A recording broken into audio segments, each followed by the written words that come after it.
job is solely to cheer your child on. Yeah. They should look over there and just see you cheering. When they come to you, or if they're upset, you encourage them, cheer them on again, and all you keep telling them is to go and speak to your coach to find out, go and speak to your coach to find out what you need to do next. They'll support you and push you in the right Support you and then direction. push you back to the coach, but then you get parents on the side like, yeah, you should be doing this, you should be that. No, you should be doing, and it's like you haven't got a clue. Yeah. So you can't be the coach and the parent. It's very difficult, especially if you haven't actually gone through that journey. But a lot of these people, they try to take over, and it makes it actually more difficult for if you don't have a strong enough coach to be confident to go over and tell parents like just sit down and shut up, basically. Yeah, you could be a distraction to a lot of your kids. Do you see, because UFC, like, and fighting in general looks like a sport that you're just by yourself in the ring. You say there's a whole support system, there's a family system behind it. Are there certain fighters who have certain attitudes as well, who don't want to play the team game, and it's like, I'm in this alone, don't need your help. Yeah, it's your job to come in and help spar me or something, and that's it. I don't want a relationship. Do you have fighters do that as well? So I'm fortunate to be in a gym that the biggest ego in our gym is our coach. So anybody that's coming with a bad attitude, it quickly, very quickly gets dispelled. So um, I'm fortunate enough to say that I'm not part of a gym that has any, like, none of my teammates have that kind of attitude. And for those that like kind of showed a bit of that attitude, didn't last long. They left the gym. So um, I'm fortunate, but I have heard stories, Yeah. in other gyms and so on and so forth. Um, but everyone's individual. Like whatever it is, whatever traumas that they've had that have got them, in this direction, is still gonna play a part. Um, and like I say, this is why coaches are so important to manage. And I find, weird enough, from my experience, the people that give off that energy or that aura tend to be the boxers I've come across. And I just find it's a very different game. And I think it's because there's so much money in that game. And a lot of the guys that bring you up to that level, your amateur coaches can't take you on as a pro. So you've got like almost like a father figure from your amateur days moving up to your professional. When you become professional, that father figure disappears. And now you hire people to then keep you going. And I find if you have a coach that is dependent on the finance that you're going to provide, they're not going to tell you, or they very rarely are going to tell you what you need to hear sometimes, especially the bigger you get in the game. Yeah. You get people that just end up with a lot of yes men around them. Now, one of the people that I'm most scared of is my coach. So, and he doesn't care about the money that I can make. He's good. He's set up, and he does it because he's passionate about it. Which means if it comes to a decision that I'm wanting to make, and it's my ego that's getting away, yeah, I want to make this decision. He's like, I'm not. We're not backing that. That's not happening. And he'll tell me the honest truth. And at the high level, that's what you need. So I find those type of fighters will eventually come undone at the top game if you don't have somebody around you that can, put you back on track.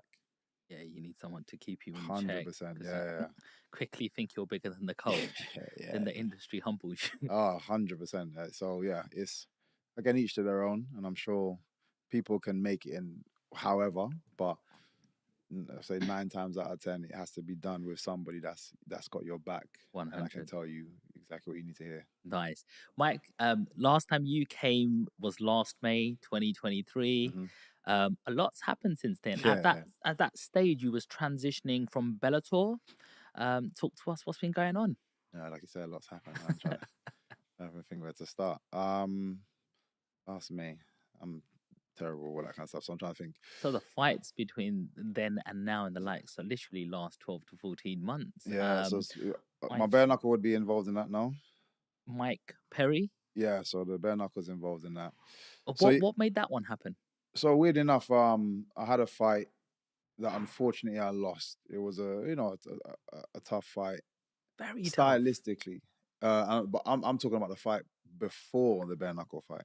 Right. Okay. So Who was that stylistically, it against? was Storley, yeah, who's a wrestler. So it was like it was for the interim belt, and it would have allowed me to then fight for the person who had the belt at the time, which was Amasov, exceptional fighter.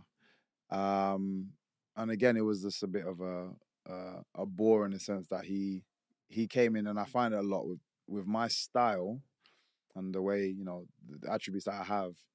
People sometimes come in to survive the fight, not win the fight. Yeah. Obviously, with that, with doing that, they can win the fight in terms of like the judges will award them the decision, but they didn't come in here to actually beat me up. Mm. And I feel like if you're in a combat sport, the main aim of the game, obviously, if you get two talented fighters and it goes the distance because they're talented but they're both trying to go each other, but it goes distance, that's where the judges should come in. But you shouldn't go in there saying I'm going to make it a judge decision, if you know what I mean. And I find a lot of people, because of my style, get so worried that they even the way they grab me on the ground is like they don't want to let go. They don't want to do anything. Like even one thing I found about like the likes of like Khabib, exceptional ground game, and everyone loved him for it. But he would take you down and then try to inflict damage and try to stop you and try to submit you, try to hit you. Like he was like, I'm trying to beat you up, which is part of the game. Whereas then you got these guys that I'm coming across where they'll hold you and it's just like, I don't want to do anything else. I just want to waste time. I'm just looking at the clock. Because I just don't want you to do anything to me. And I found like I had that fight, and even the owner himself at the time, Scott Coker, he very rarely is opinionated on fights. He came out, I was like, yeah, I don't think, Storley should have won that. He didn't do anything and so on and so forth. But then straight after that fight, because nothing had happened to me, I'm fresh, like still ready to go. I'm like, yeah, I want to get back in. Like I'm eager to get back in. And they were like, oh, we don't actually have another fight for you until I'm sure it was like the end of the year or beginning of next year because of all the slots and nonsense. But I was just like, I'm not waiting that long. You want to stay active. I want to stay active, and I'm again after going through such a hard camp to not really not feel like you've got any of that energy out. I was like, nah, I'm not waiting that long. Like, because they've allowed me to box before. So I've said to them, like, I'm going to try and get a boxing fight. And they're like, yeah, no, fine. Just let us know. Let us know when. This is Bellator. Okay. Weirdly enough, about a week later, my coach was like, oh, random one, up to you if you want to do it. David Hay is doing some work with BKFC. And David Hay's good friends with like the team, us, actually boxed with him first. And he's like, oh, he mentioned your name and everyone was excited and they were like, oh, they would love you to fight. Would you, if you want to take it? And I was like, if that means I can keep active, then let's go. Yeah. They put forward Mike Perry's name. I was like, that's a great name, great personality. Yeah. Like to just kind of for the build up as well. Went back to Bellator, told them about it, and they were like, cool, no problem. Obviously, again, it's hard for them to say no at that point because they don't have a fight available for me at the time. And they were just like, yeah, cool, no problem. It's a good time. So that's when I ended up doing the bare knuckle. Yeah. Have you done one of them before? No, never. It's weird. When I was younger, a lot of my senior kickboxers and stuff that they would have done bare knuckle. It was quite popular back then, like but underground. It was never public. For us, it hasn't been public for ages. That was actually one of the first shows in like something ridiculous. Someone said like 100 years or something. Wow. That was a public bare knuckle event in the UK. So it was again, it's just another thing to be a part of, like of history, to bring that back to the UK after so long. How much was that different to what you was existingly doing? Yes, it's weird. It's very different, and some of the keys that were different, I wouldn't even. I overlooked myself. My coach didn't. I overlooked. For example, even just the shape of the ring itself, it made a difference. And my coach was bugging me that whole week. Have you gone in and tested out the ring? And I'm like, oh no, I'll do it though. And even like seriously, the whole time I was like, I don't know why he's stressing about canvas. Like it's not a big deal. It was a big deal. It made a big difference, even just to have the awareness and understanding of the directions that I should be cutting in and da da da da. Um, which is I think one of my it was a flaw because that's how I ended up getting caught as well because I didn't break properly. Um, but anyway, yeah, it was a it was that the training was boxing, but you could also uh, grapple, so to speak, because they do dirty boxing. Right. So they allow you to clinch and throw punches while you're Wow. clinching, Okay. which for us is okay because we're MMA fighters. But the guy I'm fighting is also a previous MMA fighter, so he's gonna have that kind of knowledge and understanding as well. Whereas if I was fighting a more like a boxing guy, it would have suited me better. So we had to do a little bit more like clinch work, which is great to do. And then obviously the difficult thing is you can't spar bare knuckle. There's too much cuts and Yeah. whatnot. So the most you can do is spar in MMA gloves, which again we're used to. But the impact of a knuckle to a glove, no matter how thin, is very different. Apologies, I'm just turn that off in a sec. But it's very very different. So just everything is damaging. The smallest of shots. There's shots that guys can normally walk through. You know, you Hmm. take a jab and you can just ride through it. And Yeah. you take this jab, you swell. You take this, it grazes you, it Yeah. cuts it. It's way more damaging. Wow. So these are the differences. Is it more painful? It's it, it's more painful after, I'd say, but again, it's and I use this example because people are like, oh, you're not going to be used to it. But my example was in MMA, the only real difference is the hands. I still get to kick people Hmm. and elbow people, and like you still do feel bone on bone at certain times. So there's no real difference really. And again, I don't really feel any of those things until after the fight. Like there's been many a times after a fight, I'm like, what the hell? Why's my leg hurting? And I'm limping down the road, and it's because there was one or two kicks that caught you during the fight. Yeah. That in the fight, it doesn't mean anything. Yeah. The adrenaline's too high. Mm. That none of that means anything. But straight afterwards, you're like, yeah, I remember. Yeah. So like, yeah. So again, same thing in the bare knuckle hit. My face was a balloon afterwards. My hands were swollen, like both hands. Uh, but I feel like I recover like Wolverine sometimes because literally the following weekend was carnival, and I Yeah. was You. no one could tell. Like I was just everything was back to normal, and I don't cut my. I guess I got thick skin. I don't cut easy at all, so that I had no cuts or anything. Wow. Uh, I felt so bad looking at you yeah, when I saw you and your eye and everything, and because I know you, uh, I like when I watch the footage, it for me. I don't know if it's, I don't know where it comes from, but it just I look at you and I'm like, I know him. I don't want him to get yeah, hurt, and is he okay? You know what I yeah, mean? yeah. It makes a difference when you know someone. Because Yeah. I say like I'd walk into a wall all day, but when you know someone is walking in, you like changes your belly's like running and like Yeah. yeah. So it's very very different. Something very interesting happened in that fight. They called it a draw. Hmm. And then they said, in this case, we got one more round. And it's like, what the? How do you prepare for that? To be fair, we already know the rules ahead of time. I'm just not expecting it to go to a draw. And to be fair, I don't believe it was a draw at all. They didn't class one of my knockdowns either, so it shouldn't have been a draw. Obviously, he got a knockdown. They didn't class one of my knockdowns, and then they said it was a draw. So technically, I'd won that fight if they actually classed the knockdown. And then even the extra round, I was looking at it. I keep going back and I'm scoring it, and I'm like, I don't know how they gave it to him. But sometimes, just in the moment, I'm not going against it because I love Mike Perry. I kind of the way the past have gone since, it's just made perfect sense. Like that win set him up to those continuous wins and to just be the guy that and the character that he is now. And then I've gone on to do some great things now as well Yeah. and continuing to do great things. So I think it was just meant to be. But arguably, if I was scoring that fight, I won. And I always tell anybody, go and look at that last round and actually score it, like shot for shot, score it. Um, yeah, it's very different. Like you'd probably see it differently. The one thing I would say that which is another alternative to the difference is a 2 minute round. The pace of a 2 minute round is intense. Like people think because it's less time, it's easier.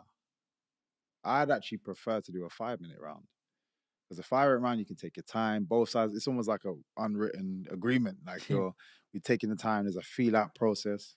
2 minute round, you don't have time to do any of that. It's like War. now, like and to do anything, I get I challenge anybody to just go on the bag for 30 seconds, all out. Just go, pop, pop, throw it. Forget technique, just power on a bag and see how knackered you are in 30 seconds. So imagine that kind of pace for 2 minutes. It's a difficult game, very very difficult, and I respect everybody that's in that game. And like I said, obviously Mike Perry's been doing really well, bar his last boxing fight, which is very different. But in the actual BKFC, I believe he's the world champion now as well. Yeah, he's a tough guy. Mm-hmm. How do you get over a situation where, other people can relate to this? They might not be fighting, but they want decisions to go their way in life, and they feel that they've been treated unfairly. Could even be a manager who goes, "You're doing great. You might be top of the leaderboard. Sorry, I want this person to actually. She's my favorite." Mm-hmm. Like, how do you keep yourself motivated and not take it the other way? Like, I hate this job, I'm going out of it, or I hate this sport, you're not going to have any more of MVP here. Like, how do you overcome that? Because some people can hit failure and go, that's it, it's the end. But you seem to have this attitude, hey, things happen for a reason. 100%. And I guess it's different because it hasn't just been one side of the coin that I've been getting. I have been successful as well. I have had things go my way as well. Um, and I try to be objective from on both sides and just again just look at the bigger picture. I think some people are they have their blinkers on and a bit too me. And I think sometimes if you take a step back and look from almost a managerial position, I always say uh, the manager has the best perspective because he's not in it. He can stand back, and sometimes we have to change and pull ourselves back to that perspective and be a manager, so to speak, um, and just look at things a bit more 360 point of view instead of just your own point of view. And I just try to do that as much as I can, just challenge myself. Um, but then the other side of it is a knockback doesn't mean the game's finished. You can all there's so many it's too many examples of people that have lost, and then all of a sudden they're going on a killing spree, and now they've blown up and this and that. And look how long, let's say, Masvidal was not he was somebody but not that big. Then he gets one big knockout. Then he gets another big knockout. And all of a sudden everyone's talking about him, just talking about it. And now he's one of the biggest names in that field just because he had a bit of a run at the right time, couple of amazing KOs. But he's not like he hasn't been KOing people his whole career. It's just that sometimes it's just timing. And if he had given up before, like, oh man, it's not going my way, I'm not getting enough money, not getting enough pay, Mm-hmm. he would never have achieved what he's achieved now and Mm-hmm. been getting paid and being able to demand what he can demand now. So you always have to, again, ignore being just stropping over, spilt milk. You can always correct it. You can always clean it up and keep moving forward and correct it. That's just my attitude for a lot of things. I already know. I know and I'm confident in my talents.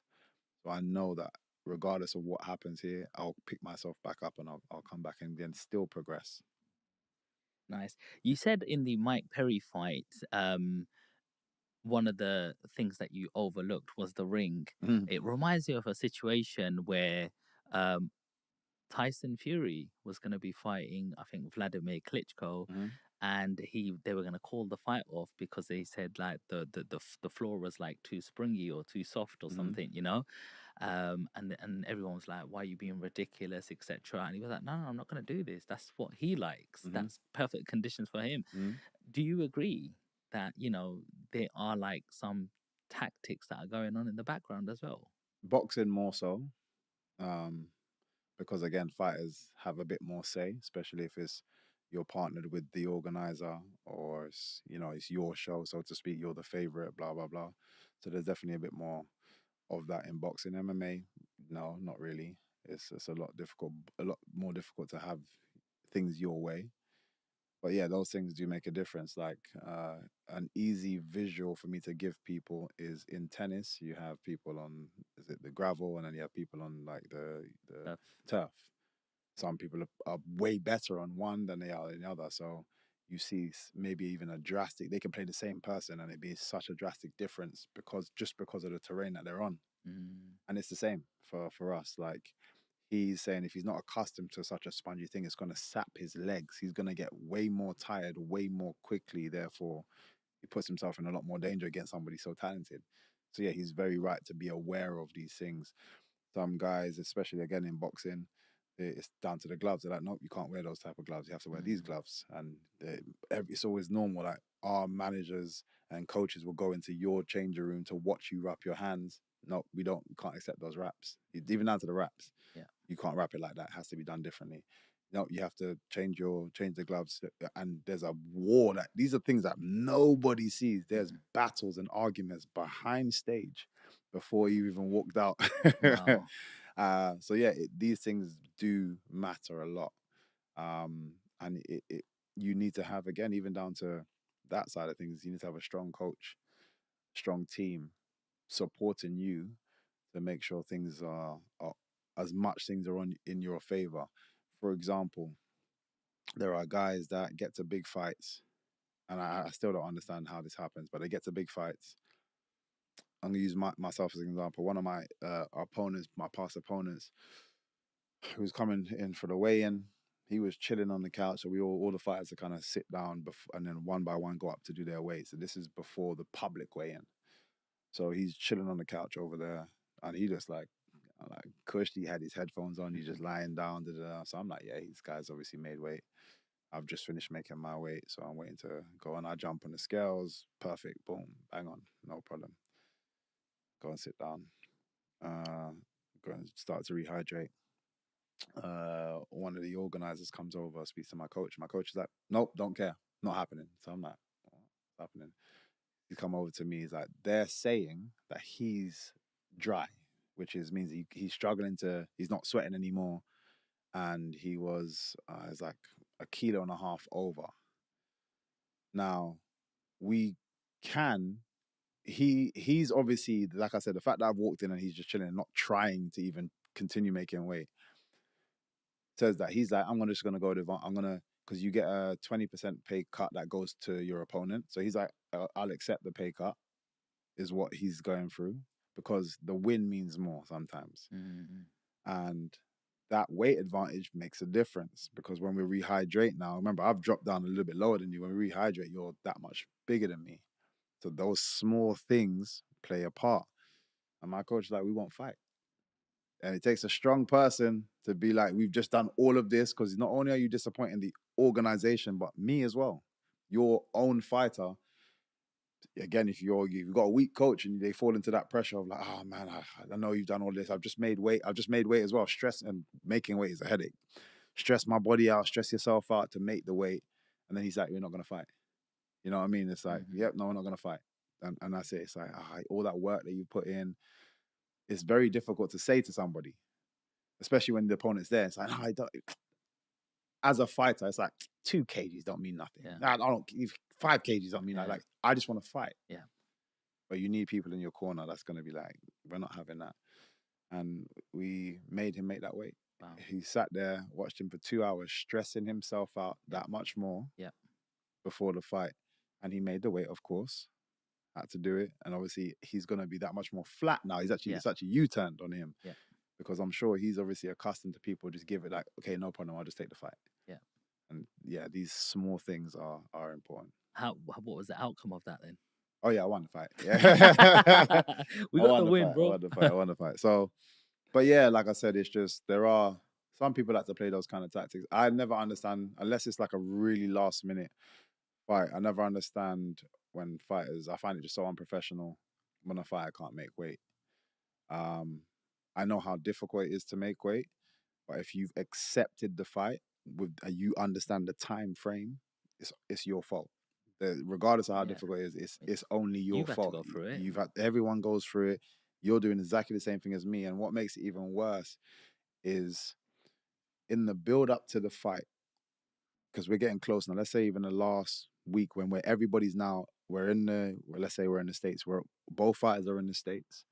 There's at some point in that week, you know you're not gonna make the weight. Let's have a conversation. Tell your coach, come to my coach. Look, we're not gonna make the weight. You tell your fighter not to stress out. It doesn't matter because we're the ones fighting. So I didn't have to lose that much weight. I could have stayed 1.5 kilos up. We could have arranged because it's not for a belt, we could have arranged a catch weight. And they do that a lot. And so, but you waited for me to make the weight to then tell me. So again, it's like trying to keep those little advantages. And again, you have to have the right That feels team. like it's cheating, bro.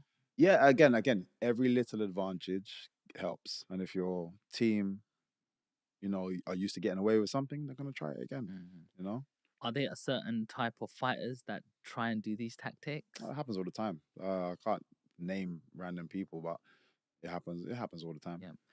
How much does drugs play in the sport of UFC? I know there's VADA testing and stuff like that in boxing. I don't know what the rules are in UFC. Do you get testing done? I got drug tested 2 weeks ago. Put it this way, since I've joined the UFC, I've been drug tested 5 times. They don't play games. Like I literally got stepped off the plane the other day, got home, and the guy's like, "Yeah, we called. I'm waiting outside your house." It's like, all right, cool, whatever. You just we need some of your pee. Yeah, they literally and you have to do a 3-month in advance, know where you're gonna be type thing. Yeah. So I have to tell everybody exactly where I'm gonna be.